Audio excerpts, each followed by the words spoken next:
Attention, restaurant nerds! Hey, this is Chef Bates. Welcome back. You're going to have a good time with this chapter. This is Chapter 9, all about the facilities, the safe facilities that we use inside of a restaurant. So we get to talk about all the cool equipment and toys that go into making a restaurant work. Because the materials, the equipment, and the utilities in your operation play a big part in keeping food safe. Given the opportunity, you've got to choose the items that are going into your restaurant with food safety in mind. It is also important to recognize that you have to talk to your local regulatory agency if you're going to make some big changes to your operation, including facilities or equipment. They have something to say if you change what kind of dishwasher you got. There's lots and lots of details in this chapter. Just pay attention, and whenever there's a term that comes up that you're not familiar with, go out of your way to memorize that term. If you do that, you're going to be just fine. So let's start with some general considerations. When you are choosing what you're going to buy to put into your restaurant, the most important thing to keep in mind is how easy your operation will be to clean and maintain. This is especially true when you're choosing flooring, walls, ceiling materials. You got to pick things that are smooth and durable. That'll make cleaning a whole lot easier. Once installed, floors, walls, ceilings, they've got to be regularly maintained. Replace missing or broken ceiling tiles. Of course, don't leave them broken. Do the same for flooring. Repair holes in walls. I mean, gosh, what kind of place are you operating? Once installed, flooring has got to be kept in good condition, and it's got to be replaced if it's damaged or worn. If standing water occurs because you're spraying or flushing the floors while you're cleaning, get it up as quick as possible. There are some characteristics that flooring has to have. It's got to be smooth, without lumps or cracks where food can accumulate. It's got to be durable, which means it'll stand up to heavy use without breaking down. That it's non-absorbent, that it's not going to suck up water or grease, that it's easy to clean, that you don't have to have special equipment or tools, and that it's wear-resistant, that it's not going to chip or crack just because you're using it a lot. And it would be really helpful if it's slip-resistant. The floor's porosity is another really important factor. Porosity is the extent to which a material will absorb or suck up liquids.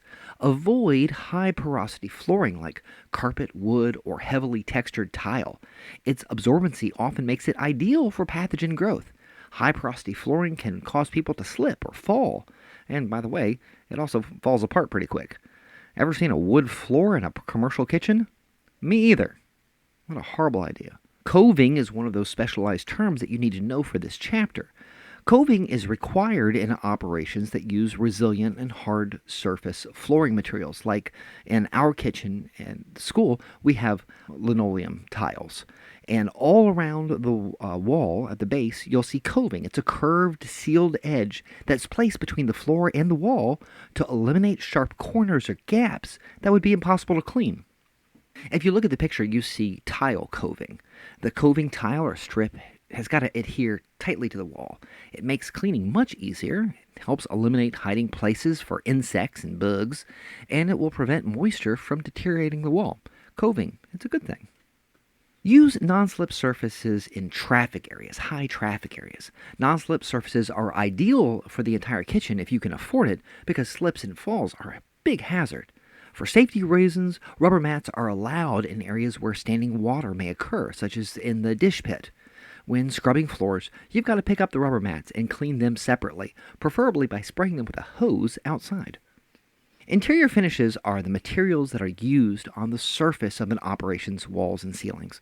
Walls and ceilings in prep areas should be light in color because that helps to make light bounce around, distribute light, and makes it easier to spot dirt when cleaning. They should be kept free of cracks and holes and certainly no peeling paint. The best wall finish in all cooking areas is ceramic tile.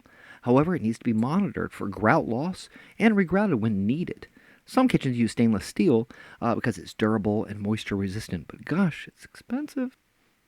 Walls and ceiling support structures, joists and rafters and pipes that are running across the ceiling, they can't be exposed unless they're finished and sealed for cleaning. They can't just be up there, dripping gross grease, dust, dirt, crap down into your food. That's nasty. We have cinder block walls in our kitchen. They have been sealed and painted with an oil-resistant, easy-to-wash glossy paint.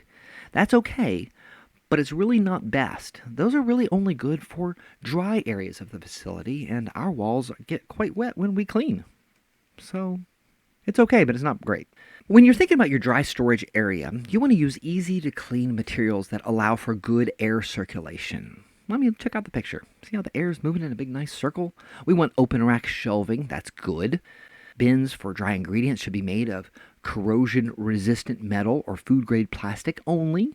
It's always best if you have windows in your dry storage area that are covered with a shade. Direct sunlight can increase the area's temperature and affect food quality.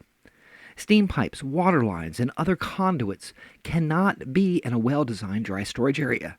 Dripping condensation or leaks in overhead pipes can promote pathogen growth in such normally stable items like crackers, flour, baking powder. A leaking overhead sewer line, that can contaminate everything. Hot water heaters, steam pipes, they can raise the area's temperature to a level that allows foodborne pathogens to grow. Dry food is susceptible to attack by insects and rodents, so it's very important that cracks and crevices in floors or walls are filled. Doors leading to the building's exterior should be self-closing, and don't forget screens for the windows and doors. Let's screen those in, keep out the little bugs. Food service equipment must meet certain standards if it's going to come in contact with food. The National Safety Foundation, the NSF, is an organization that creates these national standards, and it's accredited by ANSI, the American National Standards Institute. The National Safety Foundation, NSF, you want to remember them. Why do you got to remember NSF? Because every restaurant only uses equipment that has been certified by them. Household equipment is just not built to withstand the heavy use that happens in the kitchen, so look for the NFS mark when purchasing anything. The NSF certification ensures the food equipment surfaces are non-absorbent, that they're smooth, that they're corrosion resistant, they're easy to clean, they're durable, and they're resistant to damage. They're food safe. Commercial kitchens use two types of floor-mounted kitchen equipment: raised and movable, like the kitchen on the left, and stationary and fixed in place, like the kitchen on the right. Both of those types of equipment have their own rules. If a piece of equipment can be moved, it's considered mobile, even if it's not on wheels, right? If it can't be moved, like let's say you got a 400-pound stand mixer and it's 5 feet tall, and it takes a crew of people just to move it a few inches, that thing is stationary. So if I've got stationary floor-mounted equipment, I've got two options for installing it in my restaurant. Because stationary equipment has to be easy to clean and clean around. That means it's got to be mounted on legs that lift the equipment at least 6 inches off the ground so I can get a mop underneath it. If it's not mounted on legs, we're going to seal it directly to the masonry base. We're going to seal it to the floor so debris and grease won't get trapped underneath, so pests don't have a place to hide. When you're installing your equipment, follow the manufacturer's recommendations. And, of course, check with the health inspector. He has, or she has, an opinion. Just like floor-mounted equipment, table-mounted equipment comes in two varieties: raised on legs, like the stand mixer that you see on the right, and mounted directly to the table, like that tilt kettle you see on the left. Both pieces of equipment have the same kind of installation requirements as the floor-mounted equipment. Tabletop equipment has got to be sealed to the countertop. You can seal all the cracks and seams to prevent food buildup or pests. Or you can put it on legs. You can lift it up about 4 inches. So if it's sitting on a table, we want to lift it up 4 inches so that I can squeeze my hand underneath and clean the table. If it's on the floor, I need to lift it 6 inches so I can get a mop underneath. Once equipment has been installed, we've got to maintain it regularly. Only have qualified people maintain your equipment. Don't try to do it yourself. You don't know what you're doing. Set up a maintenance schedule with your supplier or your manufacturer and check equipment regularly to make sure it's working right. Don't just guess. That's a terrible idea. Dishwashing machines vary widely by size, by style, and method of sanitizing. They are by far the most expensive piece of equipment in most restaurants. They are very expensive. We go from high-temperature machines that sanitize with really hot water to chemical sanitizing machines that use a chemical solution. And we're going to go through just a couple of the different varieties. What you're looking at right now is our dishwasher. It's a single-tank stationary rack machine with doors. This machine holds a stationary rack of tableware and utensils. Items are washed by detergent that sprays from the bottom and at the top at the same time for anywhere from 1 minute to 6 minutes. And then it has a final rinse, which is extraordinarily hot water, 180 to 200 degrees, because that'll kill anything. Some machines use a chemical sanitizer final rinse. We just use really, really hot water. Now, a conveyor belt machine, Larger restaurants use these very typically. A conveyor moves racks of items through various cycles of washing and rinsing and sanitizing. The machine may have a single tank or a lot of tanks. I've never actually worked in a restaurant that didn't have one that had multiple tanks. I've never actually seen one that only had one. So there you go. Now we're getting into the really big dishwashing machines. A carousel or a circular conveyor machine like the one you see in the picture. It's a multiple tank machine and it moves tableware and utensils on a conveyor belt. The people who are working just put the plates and the utensils on the conveyor belt as it goes around. Getting even bigger. The flight machine. This is a high-capacity, multiple-tank machine with a peg-type conveyor belt. I've only seen these at the really big resorts. It has a built-in dryer. These things are monsters, and they cost millions of dollars, but they're cool. On the opposite end of the spectrum are the really, really small machines. The batch-type dump machine, it runs a single cycle. It works very much like a home dishwasher. The only difference is it's commercial, runs much faster, and much hotter. So where your dishwasher at home takes about 40 minutes to an hour to run a cycle, this runs a cycle in 10 minutes, which is nice. And our last is the recirculating door-type non-dump machine. Do you need to know this? No, you don't. It doesn't matter. So just look at it and go, yeah, there are small machines too. It's not going to be on ServSafe. When you're having your dishwasher installed, make sure that they are reachable and conveniently located. That's obvious, right? You want to position it so clean utensils, equipment, and other food contact surfaces don't become contaminated while you're using it. It's got to be at least 6 inches off the floor, just like every other piece of equipment. It's got to be at least 6 inches off the floor to permit easy cleaning.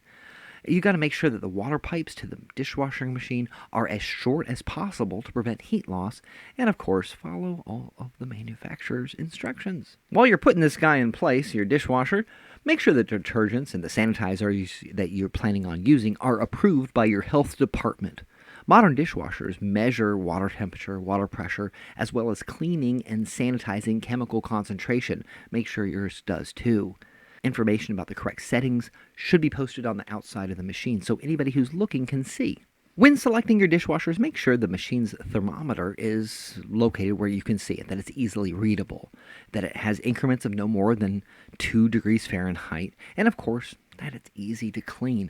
You're looking at the digital display of our dishwasher, and it's kind of low into the ground, but that's okay, you can still easily see it.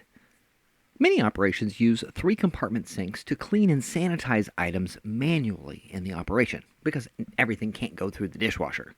When you're buying a 3-compartment sink, make sure it's large enough to accommodate your biggest equipment and your utensils, like oversized pots or salad spinners, or big tools that won't fit on a rack and go through the machine. You should have other methods of cleaning large items, like cleaning those items in place. When we're talking about cleaning them in place, we're talking about taking the soap and the sanitizer and the rinse water over to the piece of equipment rather than bringing the piece of equipment over to the sink. Hand washing stations should be put in areas that make it easy for staff to wash their hands often. Make sure these stations work correctly and are well stocked and maintained. Make sure your hand washing stations are available at all times, obviously. Here are the places where your employees will need to be able to wash their hands. In the restrooms or directly next to them, next to food prep areas, service areas, and dishwashing areas. Fair enough, right? 4 places in your kitchen that you've got to have a hand washing station. Hand washing sinks can only be used for hand washing. To prevent cross-contamination, make sure adequate barriers are present on hand washing sinks, or there's an adequate distance between where you're washing your hands and food contact surfaces so that water can't splash on those items while your staff are washing their hands. Hand washing stations cannot be blocked by portable equipment or stacked full of dirty kitchenware. So if you think about the sinks that we have in our kitchen at school, they're just standard kitchen sinks on the counter. Those don't actually qualify as hand washing stations because there is no barrier between the sink and the counter. Make sense? All hand washing stations must have these 5 characteristics. The water must be drinkable, it must be potable water, and it's got to meet temperature and pressure requirements. It has to have soap, of course, but the soap can be liquid or bar or powder. Disposable paper towels or a continuous towel system that supplies the user with a clean towel, those can be used. Hands can also be dried with a hand dryer that uses either warm air or room temperature air delivered at high velocity, like one of those cool Dyson blade hand dryers. Those are so cool. I want those. Garbage containers are required if you're using disposable paper towels to dry your hands. A clearly visible sign or a poster must tell staff, hey, wash your hands before returning to work, douche. That would be smart. Get one of those. Signs are cheap. There are two things that your hand washing station should have but are not required. You should have a fingernail brush because that's a tool that should be located at every hand washing station. There is no way to clean your nails properly without one. Some jurisdictions, but not all, require a wall clock with a second hand to be installed above hand washing sinks so employees can check to make sure they are washing their hands for the required 20 to 30 seconds. So these two things, you should have them, but you don't gotta have them. To prevent cross-contamination, use sinks only for their intended purposes. If you got a hand washing sink, just wash your hands there. If you got a prep sink, only prep vegetables and meat there. At least one service sink is required in your facility. A service sink is where you clean mops and dispose of wastewater. You've got to have that. We have ours in our janitor's closet. A food service operation uses many utilities and building systems. Utilities include water, electricity, gas, sewage, and garbage disposal. Building systems include plumbing, lighting, ventilation. There must be enough utilities to meet the needs of the operation. In addition, the utilities and systems must work correctly. If they don't, the risk of contamination is great. So let's talk about water. Each regulatory authority establishes standards for water in their jurisdiction. Only water that is drinkable can come in contact with food contact surfaces or be used in the preparation of food. Drinkable water is called potable water. Food service organizations must use approved public water mains. They can't use a private well unless that private well is regularly tested by professionals and maintained. You can use closed, bottled water, or you can hire a water transportation company to bring you potable water to where you're at. Regardless of where your water comes from, you should know how to prevent plumbing issues that can affect food safety. If your operation has an on-site septic system, make sure it's properly tested and maintained. I'm not sure exactly why you need to know that, but evidently they think you do. Providing a continuous supply of hot water can be a problem for many operations serving the public. Evaluate your water heater often to make sure they can meet peak demands. Consider how quickly the heater produces hot water. Also take into account the size of the holding tank and the heater's location in relation to sinks or dishwashing machines. Most general-purpose water heaters will not heat water to temperatures required for hot water sanitizing. You might need a booster heater to maintain water temperatures. We have a booster heater in our facility because our hot water heaters just were not doing the trick. Lots of restaurants have to have them. The greatest challenge to water safety comes from cross-connections. A cross-connection is a physical link between safe water and dirty water. It can come from drains, sewers, it can come from wastewater sources. A cross-connection is dangerous because it can let backflow occur. Now, what is backflow, you ask? Let's talk about backflow. Backflow is the reverse flow of contaminants through a cross-connection into a drinkable water supply. That's so important, I'll say it twice. Backflow is the reverse flow of contaminants through a cross-connection into a drinkable water supply. Think of it the way you think of your friend backwashing into your bottled water. Nasty bits of food come out of their gross mouth and backflow into the bottle of water. That's what backflow is. Kind of like backwashing, but on a big scale. Back siphonage is the actual process of it happening. A running faucet below the flood rim of a sink is an example of a cross-connection that can lead to back siphonage. And if the back siphonage happens, we've got backflow. I know it's a lot of weird terms, but you got this. A running hose in a mop bucket is another example. Look in the picture. See, what happens is a vacuum is created in the plumbing system, and it sucks contaminants up. It just sucks them right back up into the system. They have created a connection between the dirty bucket and the main water supply. So here are those three terms. A cross-connection is a physical link between safe water and dirty water from drains, sewers, and other wastewater sources. These three terms can be a little confusing, so let's pause here and think about them for a second. A cross-connection is the physical pipe or the hoses, the pathway that dirty water takes to get into the clean water. Backflow is the process by which it happens, and back siphonage is the engine that makes it happen. If you were to use all three words in a sentence at the same time, you might say something like, "We've got a problem with our hand washing sink. Some idiot attached a hose to the faucet and left the other end in a pail of dirty water. If the pressure builds in the plumbing, we'll create a back siphonage in the plumbing system, which will backflow dirty water into the pipes, creating a cross connection." See? The best way to prevent backflow is to avoid creating a cross connection. Do not ever attach a hose to a faucet unless a backflow prevention device like a vacuum breaker is attached. See that little bell thing that's on the top of the faucet? That's a vacuum breaker. It's a mechanical device that prevents back siphonage. It does this by closing a check valve and sealing the water supply line shut when water flow is stopped. Other mechanical devices are used to prevent backflow. These include the double check valves that you sometimes see on the side of the road, reduced pressure zone backflow preventers. These devices include more than one check valve for sealing off the water supply. They also provide a way to determine if the check valves are operational. Backflow prevention devices must be checked periodically to make sure they are working correctly. This work must be done and documented by a trained and certified technician. Follow local requirements and manufacturer's recommendations, of course. The only sure way to prevent backflow is to create an air gap. An air gap is an air space that separates a water supply outlet from a potentially contaminated source. A sink that is correctly designed and installed usually has two air gaps, like you see in the picture. One is between the faucet and the flood rim of the sink. The other is between the drain pipe of the sink and the floor drain of the operation. Grease condensation, a buildup of grease in pipes, is another common problem that plumbing systems have in restaurants. Grease traps are often installed to prevent grease buildup from blocking the drain. An example is shown in the photo.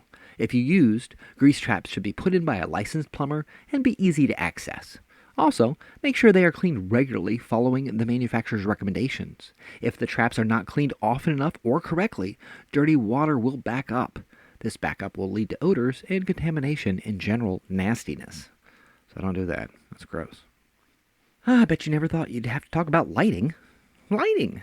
Restaurants have very specific rules about lighting. Good lighting makes everything easier.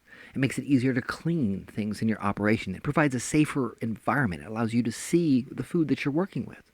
Lighting intensity, how bright the lights are in your operation, is usually measured in units called foot candles, or lux.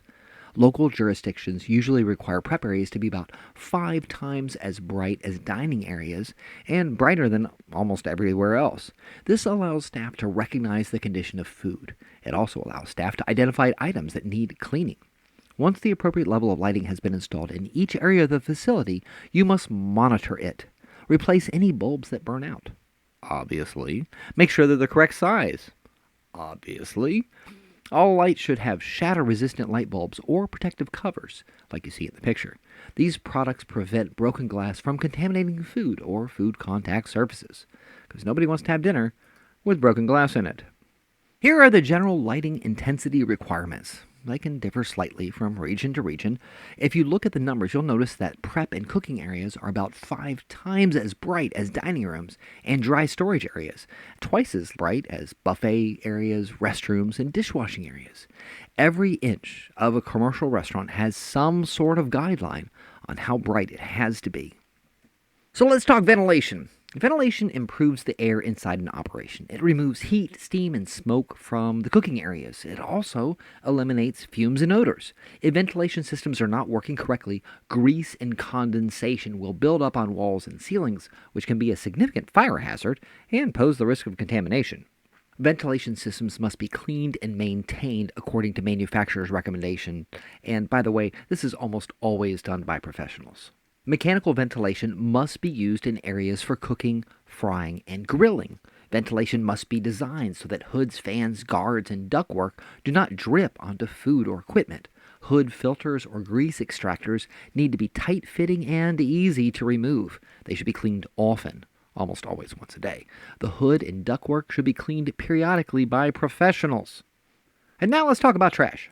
Garbage can attract pests and contaminate food, equipment, and utensils if not handled correctly. Check out the guy in the slide. He's taking the trash out and he is somehow deciding that bagging it up by resting it on a food prep table is a good idea. This person is an idiot. Staff have got to be careful when removing garbage so they don't contaminate food or food contact surfaces.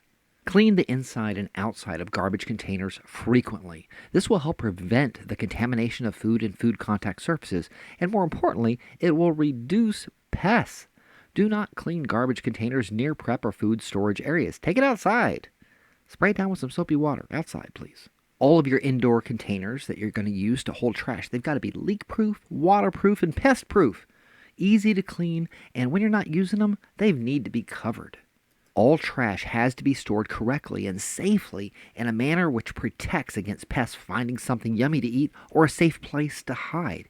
This means that waste and recyclables must be stored separately from food and food contact surfaces. The storage of these items must not create a nuisance or a public health hazard.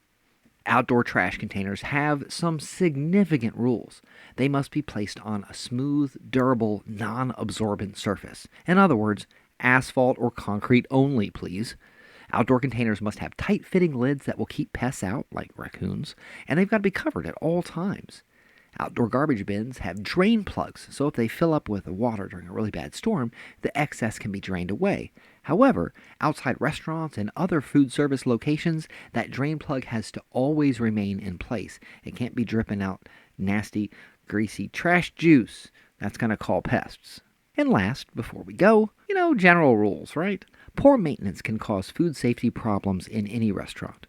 To prevent problems, do this. Clean the entire operation on a regular basis. Clean everything. Make sure all your building systems work and that you're checking them regularly. At least once or twice a year, go and inspect your building. Make sure it's sound. Make sure there are no leaks, there's no holes, there's no cracks in the floors, the foundation, the ceilings, the windows. In the photo, a maintenance worker is filling a crack in an exterior wall to keep pests out, because we've got to control pests. Maintain the outside of the building correctly, including patios, and don't forget parking lots. You got to worry about those too.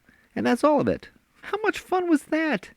32 minutes, and all we've done is talk about the cool stuff that goes into a restaurant. There's been some weird terms. Make sure you memorize those. For those of you who are restaurant nerds like me, this has been fun. For those of you who aren't, thanks for sticking it out, guys. I appreciate you. All right, I'll see you in the kitchen.